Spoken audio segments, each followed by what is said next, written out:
Hello friends, एक बार फिर से आप सभी का बहुत बहुत स्वागत है।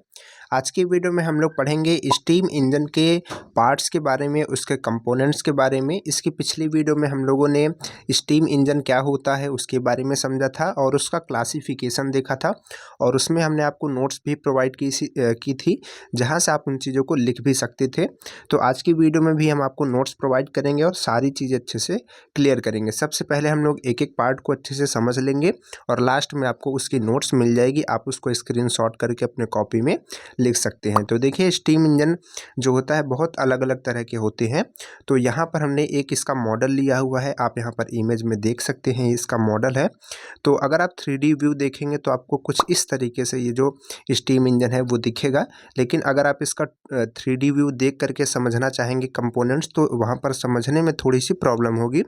तो इसके लिए हम लोग क्या करेंगे, एक 2D इसका व्यू लेंगे, जो कि आपको एग्जाम में भी उसी डायग्राम को बनाना है। तो यहाँ पर देखिए, ये है इसका 2D व्यू, 2D डायग्राम है। तो इसको आपको एग्जाम में भी बनाना है सेम इसी तरीके से, और पार्ट्स के बारे में भी लिखना है। तो चलिए फिर देखते हैं इसमें कौन कौन से पार्ट होते हैं। तो इसमें हमारा सबसे पहला पार्ट है पिस्टन एंड पिस्टन रॉड। तो यहाँ पर आप नीचे देखेंगे तो आपको एक पिस्टन दिखेगा और उसी के साथ जुड़ी हुई एक रॉड दिखेगी। तो जो ये रॉड है इसी को हम लोग बोलते हैं पिस्टन रॉड। पिस्टन रॉड इसको इस वजह से बोलते हैं क्योंकि ये पिस्टन के साथ में जुड़ी हुई होती है। तो जो ये पिस्टन होता है ये कास्ट आयरन का बना हुआ होता है।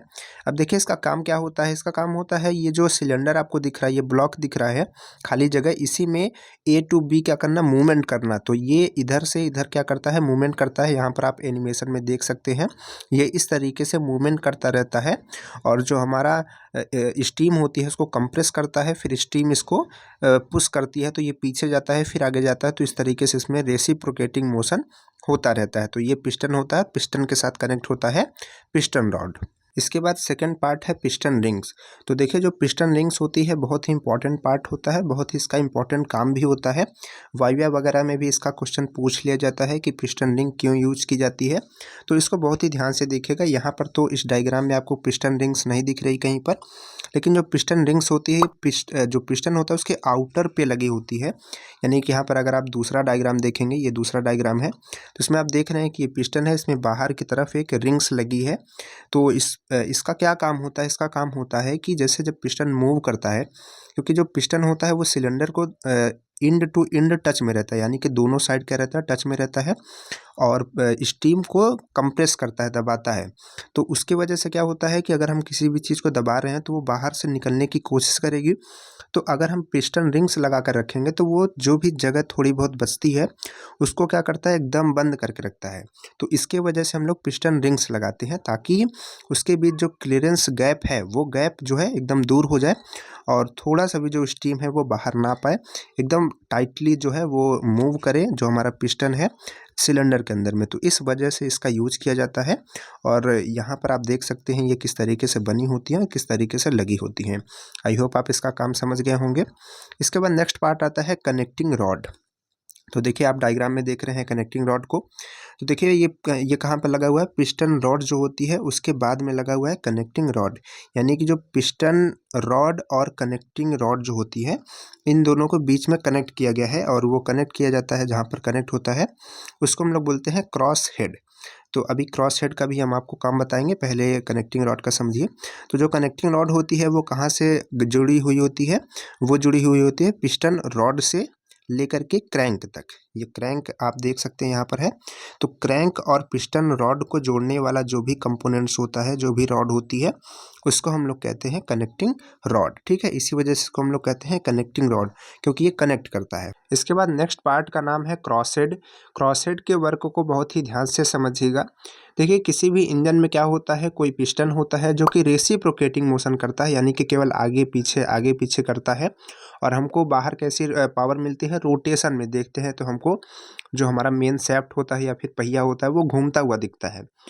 तो इस चीज़ को कन्वर्ट करने के लिए, यानी कि जो हमारी रेसिप्रोकेटिंग मोशन है उसको रोटरी मोशन में कन्वर्ट करने के लिए लगाया गया होता है क्रैंक। ये क्रैंक का काम होता है लेकिन अगर हम एक बड़ी सी रॉड डायरेक्ट पिस्टन से कनेक्ट कर देते तो क्रैंक को ऐसा करने में थोड़ी सी प्रॉब्लम होती।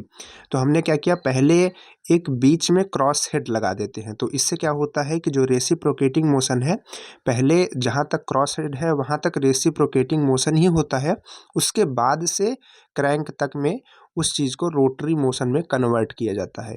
यानी कि एक तरीके से हम ऐसा समझें कि पहले रेसिप्रोकेटिंग मोशन को पिस्टन से निकाल करके क्रॉस हेड तक रेसिप्रोकेटिंग मोशन ही रखते हैं, उसके बाद उसको कन्वर्ट करते हैं ताकि हमको इफ़िशियंट वर्क मिले। और क्रॉस हेड का कोई अदर वर्क नहीं होता है, इसका काम केवल यही होता है ताकि जो हमारी रोटरी मोशन मिले वो इफ़िशियंट मिले।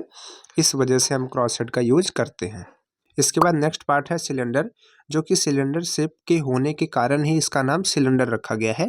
इसके अंदर जो पिस्टन है वो मूव करता है, रेसिप्रोकेटिंग मोशन करता है और इसके अंदर स्टीम आती है जो कि हाई प्रेशर में होती है। इस वजह से कि बॉडी बहुत ही मजबूत बनाई जाती है। इसके बाद नेक्स्ट पार्ट है क्रैंक।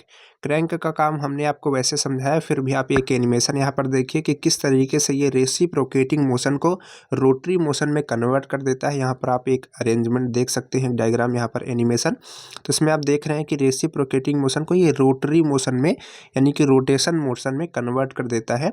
ये क्रैंक का काम होता है, चाहे वो किसी भी इंजन में होगा वो सेम काम वही होगा, यानी कि रेसिप्रोकेटिंग मोशन को रोटरी मोशन में कन्वर्ट करना। इसके बाद इसी के साथ यानी कि जिस भी शैफ्ट पर ये लगा होता है उसको हम लोग कहते हैं क्रैंक शैफ्ट। क्रैंक शैफ्ट जो होती है उसी में हमारी पूरी की पूरी पावर जो है वो मिलती है, पूरा का पूरा रोटेशन मिलता है। ये क्रैंक शैफ्ट आप देख सकते हैं। इसके बाद हमारा नेक्स्ट पार्ट है फ्लाई व्हील। तो देखिए जो फ्लाई व्हील होती है क्रैंक शैफ्ट पर ही लगी होती है। जो फ्लाई व्हील है आप लोगों ने बहुत ही जगहों पर देखे होंगे, बहुत ही अलग अलग मशीन में भी देखे होंगे। ज़रूरी नहीं कि इंजन में ही लगाई जाए, बहुत अलग अलग मशीनों में लगाई जाती है। जैसा कि आप लोगों ने इस तरीके के इंजन में एक बड़े बड़े से पहिए लगे हुए देखे होंगे जो कि बहुत ही वजनदार होते हैं, देखने से लगते हैं कि बहुत ही वजन होंगे। तो इसको हम लोग बोलते हैं फ्लाई व्हील। और आपने थ्रेसर वगैरह में भी देखा होगा, यहाँ पर लगा हुआ है फ्लाई व्हील। आपने कोई भी चारा काटने की मशीन देखी होगी तो उसमें भी एक पहिया देखा होगा जो कि वजन के लिए ही लगाया जाता है। छोटी पहिया भी तो लगाई जा सकती है, बट बड़ी पहिया लगाई जाती है और वजनदार लगाई जाती है। ऐसा क्यों किया जाता है इस बात को समझिए।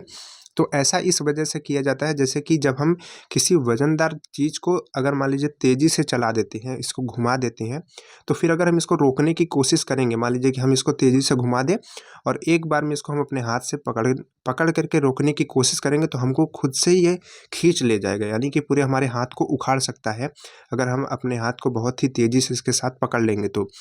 तो यही चीज़ किसी भी इंजन के साथ में होती है कि अगर इस चीज़ को एक बार घुमा दिया गया, पहले तो घूमने में थोड़ा सा टाइम लगेगी, लेकिन जैसे ही इंजन स्टार्ट हो जाएगा, चलने लगेगा, फ्लाई व्हील घूमने लगेगी। जैसे मान लीजिए कि कहीं गड्ढा आया या फिर कहीं हमको ऊंचाई पे चढ़ना हुआ तो वहाँ पर हमको ज़्यादा पावर की ज़रूरत पड़ेगी। तो उस जगह पर क्योंकि ये स्पीड तो बना करके रखा हुआ है तो वो क्या करेगा, उसको चढ़ा करके ले जाएगा। फिर अगर कहीं पर हमको ढलान पे उतरना है तो वहाँ पर वो आराम से रोटेट करेगा। फिर जहाँ पे हमको कहीं पर ऊंचाई पे चढ़ना है या फिर कोई हैवी काम करना है तो वहाँ पर ये फिर से फ्लाई व्हील काम करेगी। इसी वजह से हर जगह पर लगाया जाता है। आपने थ्रेसर वगैरह में भी देखे होंगे, थ्रेसर में मान लीजिए कि कोई चीज़ डाली जा रही है उसको भूसा बनाने के लिए, तो मान लीजिए कि किसी ने ज़्यादा डाल दिया उसमें से, तो उसमें क्या होगा कि वो रोटेशन तो बना करके रखा हुआ है तो उस चीज़ को भी खींच ले जाएगा। इसी वजह से वहाँ पर भी लगाया जाता है। चारा काटने में क्यों लगाया जाता है, यानी कि चारा काटने की मशीन में, उसमें भी इसी वजह से लगाया जाता है ताकि हम अपने हाथों से कुछ मूवमेंट उसको करें और वो खुद से इतना वजन बना लेगी कि मान लीजिए कि अगर चारा में कहीं पर थोड़ा सा टाइट हो गया है फिर भी उसको कट करके आगे बढ़ जाएगी। तो इस वजह से फ्लाई व्हील का अलग अलग जगहों पर इस्तेमाल किया जाता है। इसके बाद नेक्स्ट पार्ट है डी स्लाइड वॉल्व, जो कि इसका बहुत ही इंपॉर्टेंट पार्ट होता है। यहाँ पर आप एक एनिमेशन में देख सकते हैं कि इसको डी स्लाइड वॉल्व क्यों बोलते हैं, क्योंकि ये डी शेप का बना होता है। अगर आप इसको देखेंगे घुमा करके तो ये डी शेप का बना हुआ है और स्लाइड करता है, तो इस वजह से इसको हम लोग बोलते हैं डी स्लाइड वॉल्व। वॉल्व क्यों बोलते हैं, क्योंकि ये एक जो यहाँ पर पोर्ट बना हुआ है आप देख सकते हैं, इसको कभी खोलता है कभी बंद करता है।